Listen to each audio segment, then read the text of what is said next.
Cubano de Taiwán, Michelle Castaño. Cubano de Taiwán, Michelle Castaño. Rosadito, buen día, salvaje. Buenos días, Rosadito. Aquí 7:35 p.m. Son 12 horas casi. Andrés Suárez Zambrano, buen día. Buenos días, Andrés Suárez Zambrano.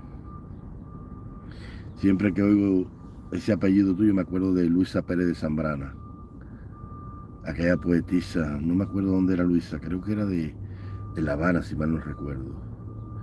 Buenos días, maestro. Eduardo Ariel León Gómez. Buen día, máster, temprano como siempre. Maestro, me gustaría saber acerca del Islam. Eh, ah, bueno, es una pregunta interesante. La gente me preguntó sobre algo parecido con el Islam ayer. Más o menos por ahí. Enseguida vamos a hablar de ese tema.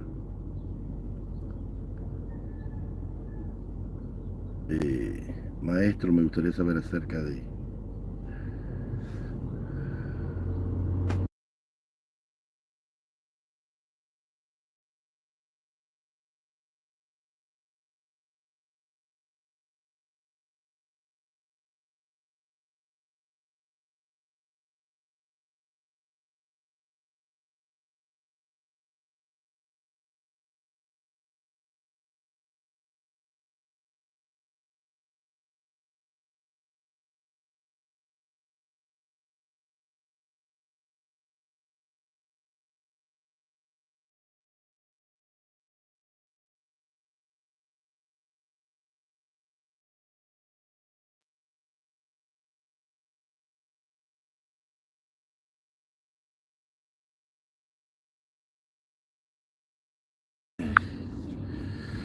Buen día, maestro. Muchas bendiciones para usted y su familia. Saludos y bendiciones para todos los que están conectados con el maestro. Saludos desde Cuba.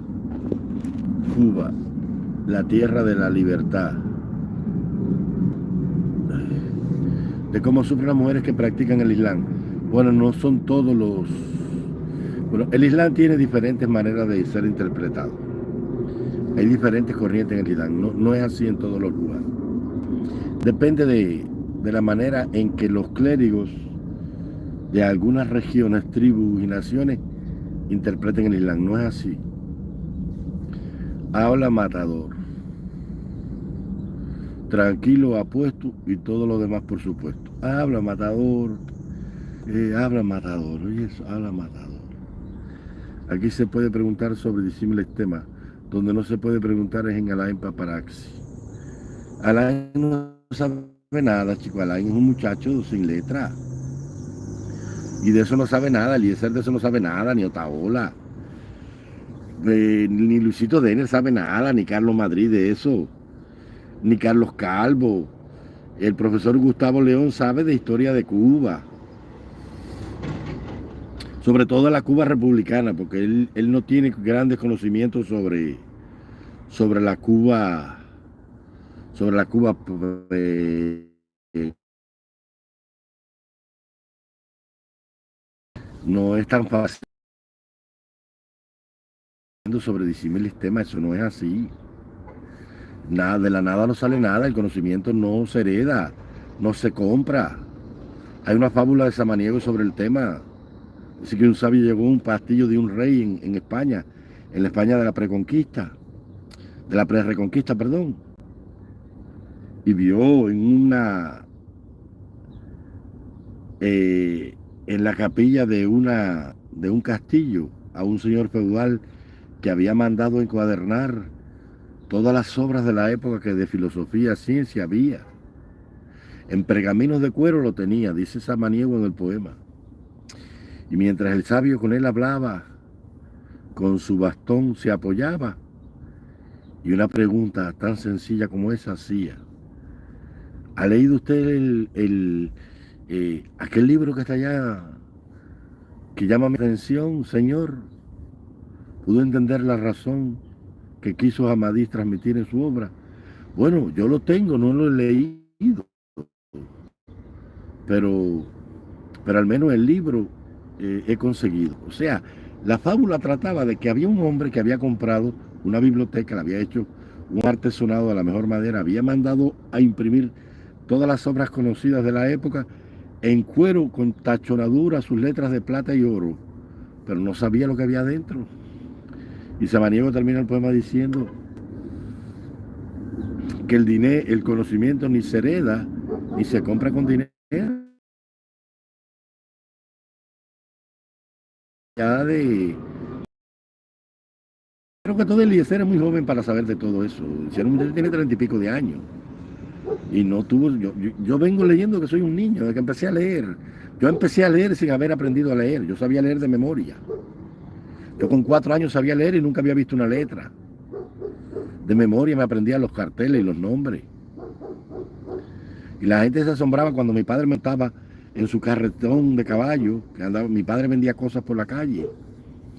Y entonces yo me ponía frente a la gente, panadería, lechería, dulcería, casilla, ya se le decía casilla, casilla. Y la gente decía, ¿y el niño sabe leer?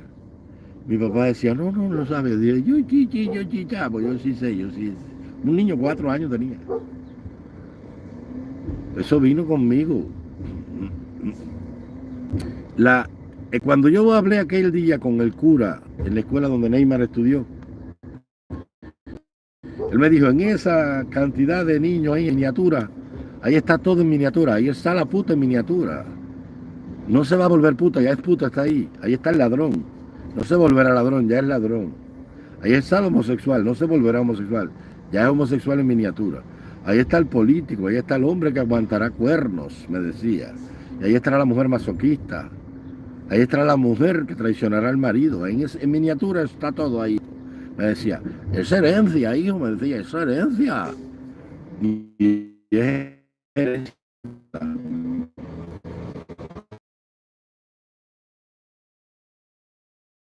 Pasión por aprender hereda de generación en generación. La inteligencia se hereda, como se hereda el carácter y como se heredan las aberraciones y las pasiones. A veces te encuentras, como te dije un día, un sobrino ladrón en casa de un pastor y dice, pero es que el tatarabuelo era ratero y él lo heredó. Y entonces, ¿qué pasa? Que la vida se encarga de alimentar eso. Ahora, el hombre nace recto, decía Rousseau. Es la sociedad que lo tuerce, pero tiene la tendencia al mal en el alma, porque es el pecado. Pablo dijo, una maldita naturaleza que está en mí que se rebela contra mí y me obliga a hacer lo que yo no quiero hacer.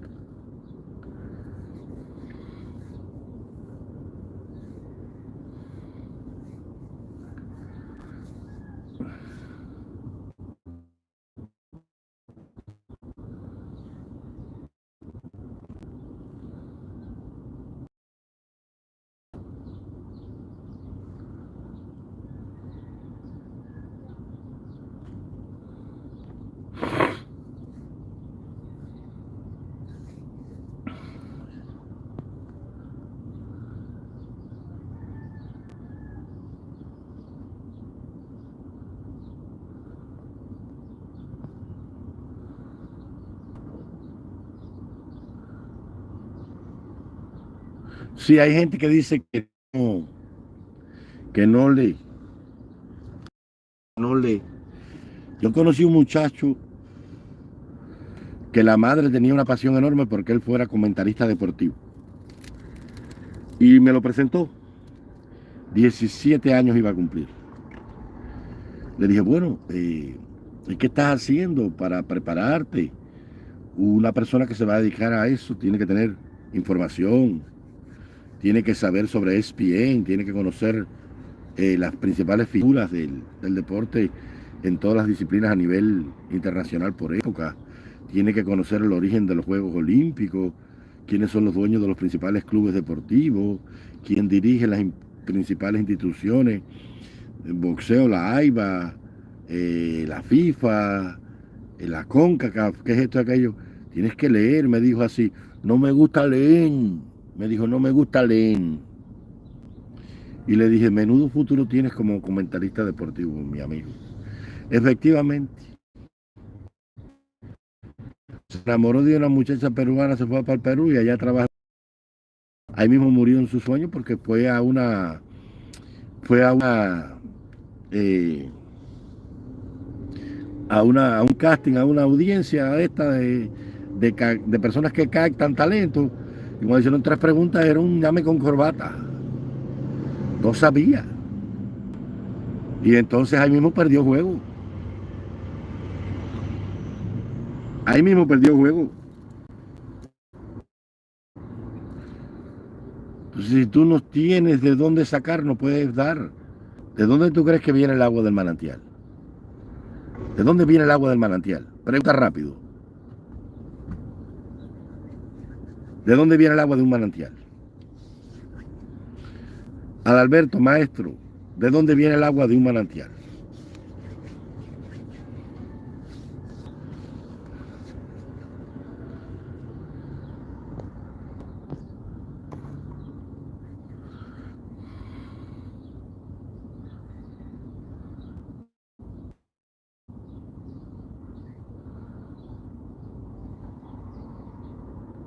¿De qué río va a venir el agua de un manantial? Ñame con corbata, animal con ropa.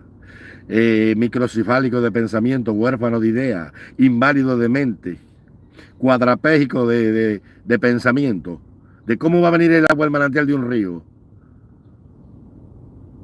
Cuadrúpedo rumiante, batracio de charca. ¿Cómo de un río, chico?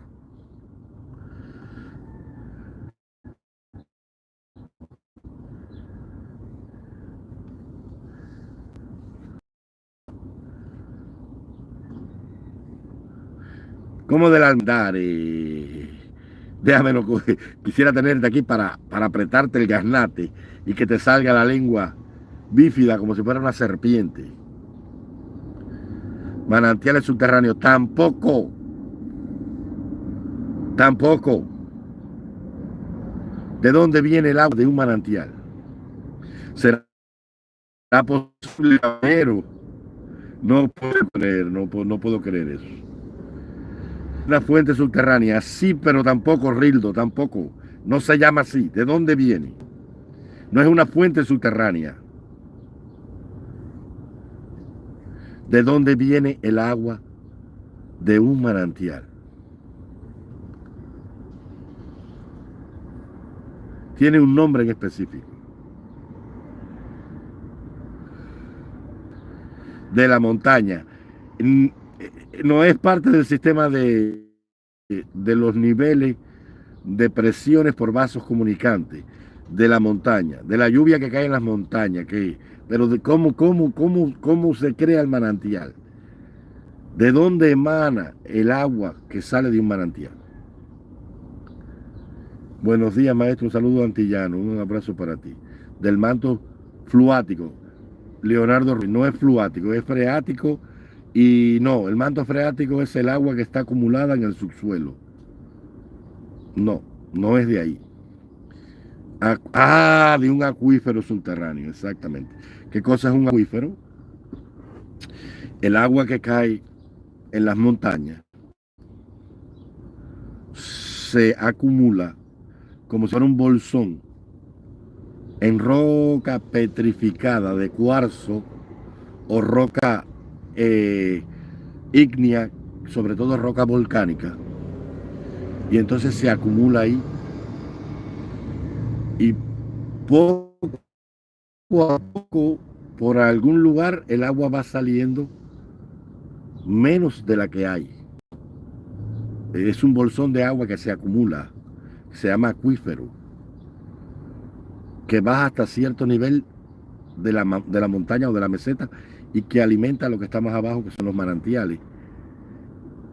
En los ríos, dentro del río, no hay manantiales, a no ser que brote del cauce del río. Pero generalmente todos los ríos son la acumulación de pequeños, o sea, los ríos consecuentes, los ríos que corren todo un año, son consecuencia de disímiles vasos de agua, que son ríos intermitentes o arroyos consecuentes que vienen, unos se alimentan por los regímenes de lluvia durante las épocas de lluvia a lo largo del año, y otros porque vienen de los acuíferos. El río Amazonas tiene más de 500.000 afluentes, y en el lugar donde nace el Amazonas, un venado bebiendo lo puede secar. Nace en las montañas del Perú. Que por cierto, se corrigió el error histórico. El río más grande que hay es el Amazonas. Tiene como 300 kilómetros más que el Nilo. Buenos días, Capucha. Quise decir no.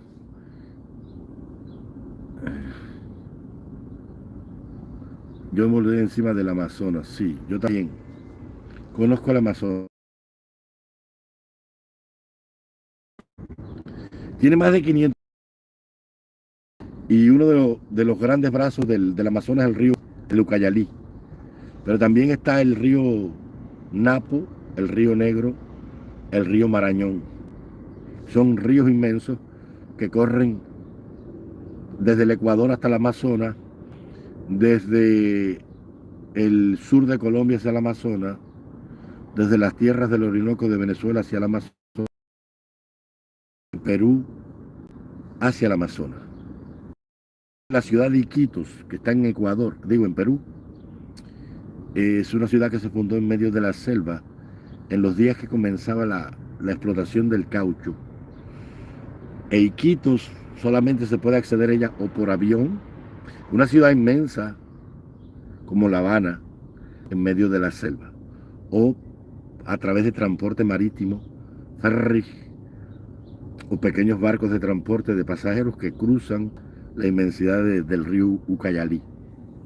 Es inmensa la riqueza hídrica que tiene la selva suramericana, es inmensa.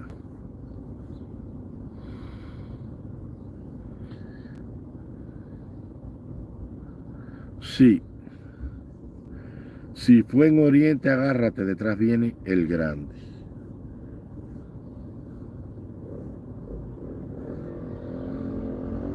Voy a hacer una dicta rápida que me voy casi.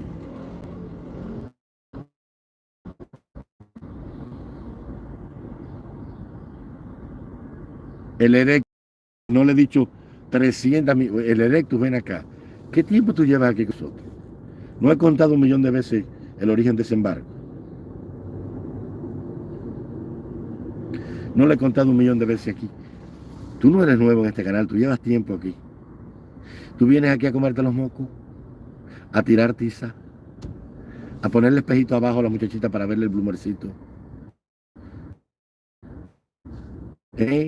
Estás como bobo, lo ponía el padre en la primera mesa y él se pasaba el día entero mirando al profesor. Y cuando el profesor le decía, dígame el tercer teorema de Pitágoras, decía, después de haberle escrito 300 veces el teorema de Pitágoras en la pizarra.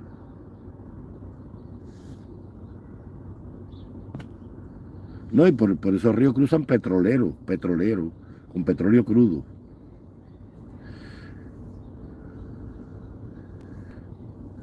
El Erectus iba a comerse la merienda, a pelar turno, a pasar turno, a pelar, a tirar tiza, taco, grampita, liguita. Increíble. Por eso padecía. Cristo le dijo a los discípulos, llevo con ustedes 3 años y todavía vosotros no sabéis discernir entre lo bueno y lo malo. El Señor llevaba 3 años con los discípulos y los llamaron y le dijeron, maestro, aquí hay un hombre endemoniado, pero nosotros sacar el demonio. Digo, pues llevo 3 años enseñándole cómo se saca esto. Esto no sale si no es con ayuno y oración. Porque los discípulos estaban ahí por comerse la merienda. Por comerse la merienda. El único que aprendió fue Juan. Y los otros tuvieron que aprender sobre la base del dolor. El que sí siempre estaba escuchándolo todo era Juan. Por eso fue el hombre del Apocalipsis. Y por eso fue el que más vivió.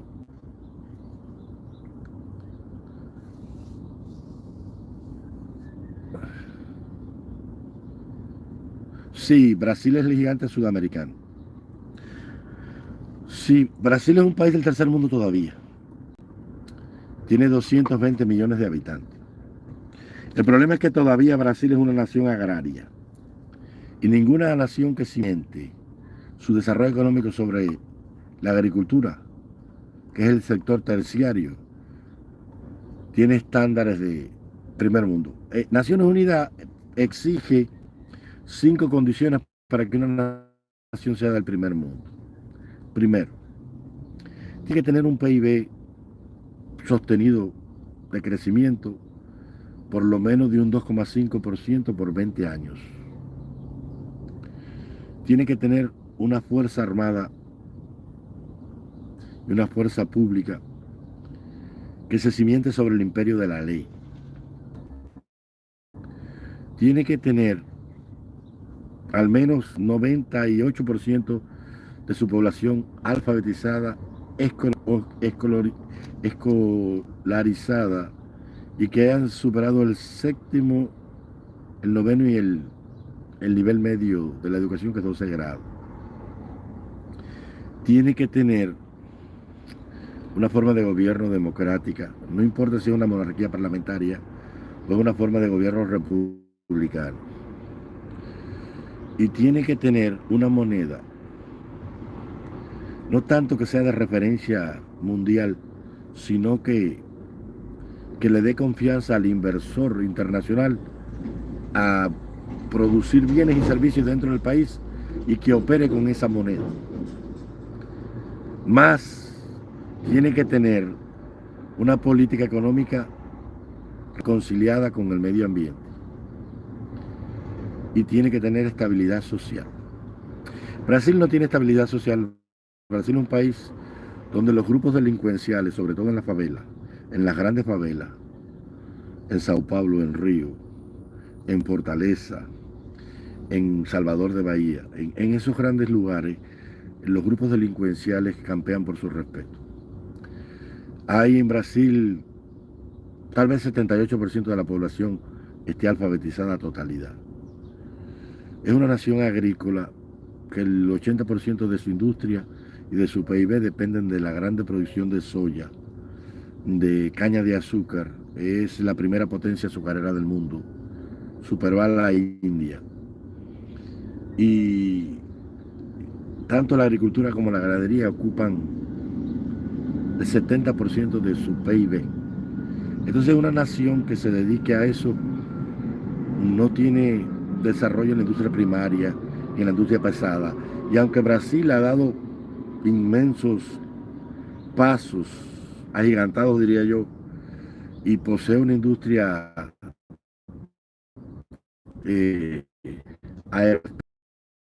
porque no solamente producen aviones, también producen componentes de cohetes que usa la NASA. Tienen una industria pesada todavía muy limitada. O sea, la grande maquinaria, equipos pesados, bulldozer, motoniveladoras, grúas, maquinaria para minería, esas cosas tienen que importarlas realmente del Canadá o de los países nórdicos, sobre todo para su zona minera que está en Volta Redondo. Pero Brasil es un país que, junto a México, a la Argentina, a Chile, a la India, a Irán, a Sudáfrica y a otras naciones del tercer mundo, en 50 años se estima que sean del primer mundo, si logran corregir hoy esos errores que hasta hoy no le han permitido seguir avanzando. Son parte del G20. Son naciones que tienen un peso en la economía mundial enorme, pero que su crecimiento no ha sido suficiente todavía. Pero es una gran nación. Tuve una mujer en Brasil muy buena persona.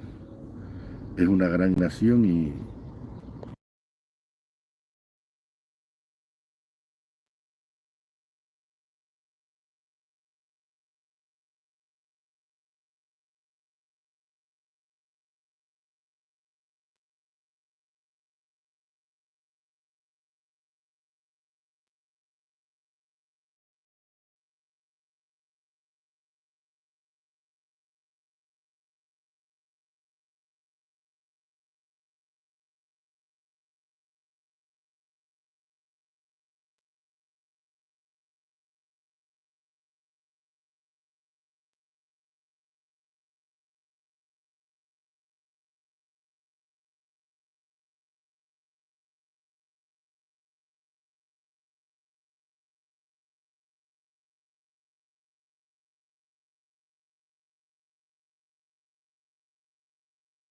interrumpí esto porque siempre vienen gente a preguntar. Bueno, voy a cortar la transmisión y me voy a volver a conectar, ¿ok? No se me vayan de ahí, por favor. Conéctense otra vez.